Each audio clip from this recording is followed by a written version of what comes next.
everyone, welcome back to my channel.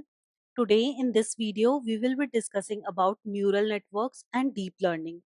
In this video, we will discuss about what is neural network, how neural network works, then what is the difference between deep learning and machine learning, and also the application of neural networks and deep learning. So let's start.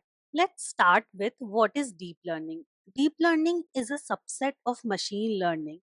ये एक machine learning का advance subset है। इसका गोल है complex patterns को समझना और automatically learn करना बिना मैनुअल प्रोग्रामिंग के। इमेजिन कीजिए एक ऐसा सिस्टम जो इमेजेस को देखकर ऑब्जेक्ट पहचान सके या वॉइस को सुन के कमांड्स एग्जीक्यूट करे। ये सब पॉसिबल है डीप लर्निंग के through. Deep learning uses neural networks जो इंस्पायर्ड है हमारे ब्रेन के न्यूरॉन्स से। जैसे ब्रेन में न्यूरॉन्स कनेक्टेड होते हैं और सिग्नल पास करते हैं, वैसे ही डीप लर्निंग में भी लेयर्स ऑफ आर्टिफिशियल न्यूरॉन्स होते हैं connected in a structure called neural network. Now let's see what are the differences between traditional machine learning and deep learning. Traditional machine learning में हम manually features define करते हैं। For example, अगर आपको image classify करना है तो पहले इमेजेस के फीचर्स एक्सट्रैक्ट करने पड़ते हैं, जैसे age, colour, size, and then using these features we train the model. But deep learning में ये सब ऑटोमेटिकली होता है। मॉडल खुद सीखता है कि क्या इंपॉर्टेंट फीचर है और क्या नहीं है। इसका मतलब है कि डीप लर्निंग ज्यादा पावरफुल है, स्पेशली जब हमारे पास लार्ज डेटा हो और कॉम्प्लेक्स पैटर्न को समझने के लिए ये ज्यादा यूजफुल है, लाइक वॉइस, इमेजेस, वीडियोस या natural language. There are multiple applications of deep learning. आप हर दिन डीप लर्निंग के एप्लीकेशन यूज करते हैं, शायद बिना नोटिस किए। कुछ इसके एग्जांपल्स हैं। फर्स्ट है self driving car. Self driving cars use deep learning to detect lanes और ट्रैफिक साइंस। हेल्थ केयर में ये यूज होता है for detecting cancer, predicting disease from several reports like x-rays or MRIs. It is also used in voice assistants like Siri, Alexa, Google Assistant, all use deep learning for speech recognition. Then comes recommendation system, Netflix, YouTube, Amazon, deep learning के through आपको personalized content suggest करते हैं। Even in finance deep learning fraud detect करता है real time transactions में। So deep learning is basically used everywhere. सब कुछ start होता है एक परसेप्ट्रॉन से, the building block of a neural network. Perceptron एक सिंपल मॉडल है जो डिसीजन लेता है बेस्ड ऑन इनपुट्स। इनपुट्स आते हैं से x1, x2, x3। हर इनपुट के साथ एक वेट होता है, लाइक W1, W2, W3। इन इनपुट्स को वेट के साथ मल्टीप्लाई किया जाता है, फिर एक बायस ऐड किया जाता है b। फिर ये सम पास होता है एक फंक्शन के through called the activation function. तो जो फाइनल फॉर्मूला होता है वो होता है output is equal to activation function of W1 x1 plus W2 x2 plus bias b। जब हम मल्टीपल परसेप्ट्रॉन्स को स्टैक करते हैं लेयर्स के फॉर्म में, we get MLP। MLP is multi layer perceptrons. इसका फर्स्ट लेयर होता है इनपुट लेयर, जहां से डेटा एंटर करता है। फिर आता है hidden layers, these do the learning and feature extraction. उसके बाद आता है output layer. Output layer gives the final prediction. Hidden hidden layers जितने ज्यादा होते हैं, मॉडल उतना ही कॉम्प्लेक्स और पावरफुल हो जाता है। MLP can solve the problems that are not linearly separable, like recognizing digits, predicting stock prices, या classifying text. Forward propagation is the first step of prediction. Data enter करता है input layer से, फिर एक layer से next layer तक पास होता है। हर लेयर में कैलकुलेशंस होते हैं यूजिंग वेट, बायसेस और एक्टिवेशन फंक्शन। हर न्यूरॉन का आउटपुट नेक्स्ट लेयर का इनपुट बन जाता है। So it's like a pipeline. Input से स्टार्ट करके स्टेप बाय स्टेप हम फाइनल आउटपुट तक पहुंचते हैं। अगर हम प्रिडिक्ट कर रहे हैं कि इमेज में कैट है या डॉग, तो फॉरवर्ड प्रोपोगेशन फाइनल डिसीजन तक पहुंचता है। Now let's discuss activation functions. Activation functions decide करता है कि न्यूरॉन एक्टिव होगा या नहीं। Basically it adds intelligence to the network. कुछ कॉमन एक्टिवेशन फंक्शंस हैं sigmoid, 10H, ReLU, softmax. Sigmoid में वैल्यूज को 0 और 1 के बीच में मैप किया जाता है। It is good for binary output. 10H का रेंज होता है -1 to 1। It is better centering. Then ReLU, it is most used अगर इनपुट नेगेटिव है तो output 0, else same as input.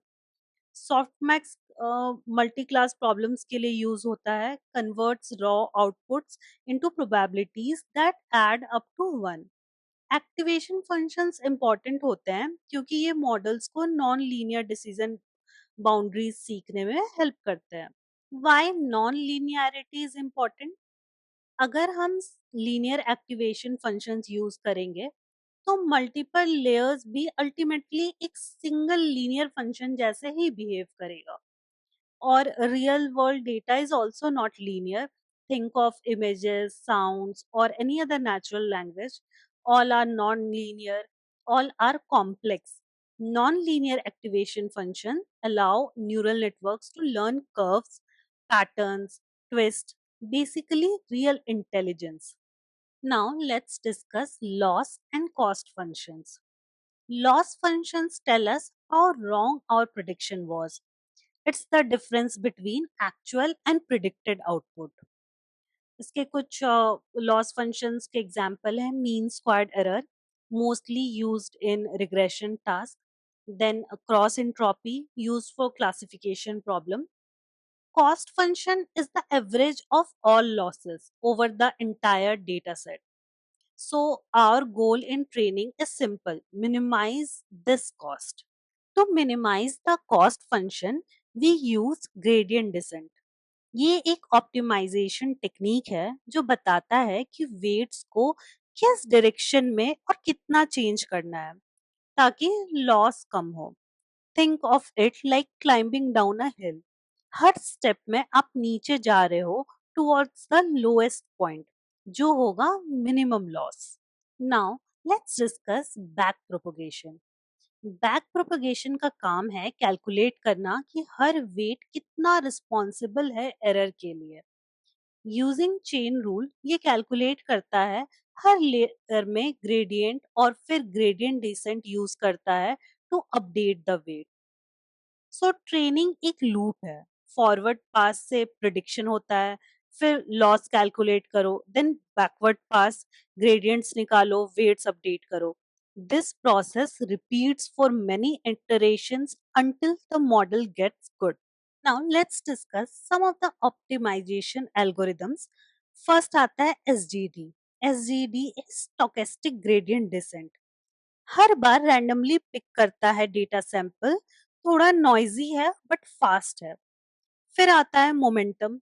It helps model accelerate in right direction, avoiding small bumps. The other example is Adam, best of all worlds. It adjusts learning rate automatically per parameter. These optimizers help model train better, faster, and more accurately. What makes a network deep? A deep network simply means multiple hidden layers. जैसे जैसे data deep layer से पास होता है, model ज्यादा abstract features learn करता है। हम अगर एक इमेज क्लासिफिकेशन का एग्जांपल लें तो फर्स्ट लेयर एज डिटेक्शन इन इमेज। पहले लेयर में वो डिटेक्ट करेगा एजेस को। In second layer it will detect curves and shapes, and in the third layer object like face or car. So depth gives power to the model to understand complex hierarchies in the data. Now let's discuss deep learning architectures. Different type of architectures serve different needs. First one is CNN. CNN is convolutional neural network. It is best for images. It uses filters, It detects edges, textures, objects. Then second one is RNN. RNN is a recurrent neural network. It is best for working with sequences like time series or language. It remembers the past information. Then comes transformers. Transformers are the latest models, use attention mechanism and can handle long sequences efficiently.